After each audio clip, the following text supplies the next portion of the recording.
Potash કેવો વાપરવાનો? કેવો પોટાશ વાપરવાનો?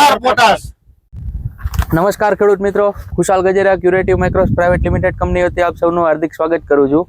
તો આજરોજ આપણે જસદણ તાલુકાની અંદર એક ગઢડિયા ગામે પ્રગતિશીલ એવા ખેડૂત છે કે જે એમના ખેતરમાં ચણાનું વાવેતર કરે છે વર્ષો વર્ષ, કે જેની અંદર આપણે ક્યુરેટિવની એક પ્રોડક્ટ આવે છે રોડોફાઇટ પોટાશ આર પોટાશ નામથી, એનો વપરાશ કરેલો છે.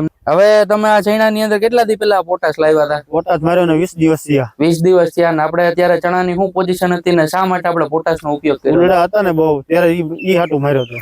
હાલ કમ્પ્લીટ હતો, હાલ કમ્પ્લીટ હતો. પછી પોપટા બાંધવા માંડ્યા. પોપટા બાંધવા હાટું માર્યો હતો. પોપટા બાંધવા હાટું માર્યો હતો. તો તમને કેવું લાગ્યું આ પોપટા બંધાવવામાં, રિઝલ્ટ ને પોપટો ભરાવામાં, દાણો અંદર ભરાવામાં? દાણો મસ્ત પોપટા ભરવા પછી સારો છે. આપણા સિરીઝમાં જોઈએ છે કે જે કમ્પ્લીટ પોપટા લાગી ગયા છે આમાં, અને દાણો એની અંદર ભરાઈ ગયો છે અત્યારે ભરાઈ ગયો complete.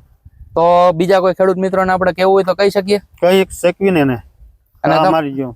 તમને આ આર પોટાશ વાપરવાની ભલામણ કોને કરેલી હતી? પરેશભાઈ. પરેશભાઈ, આપણે ખોડલ એગ્રો જસદણ. ખોડલ એગ્રો વાળા. નમસ્કાર, આભાર.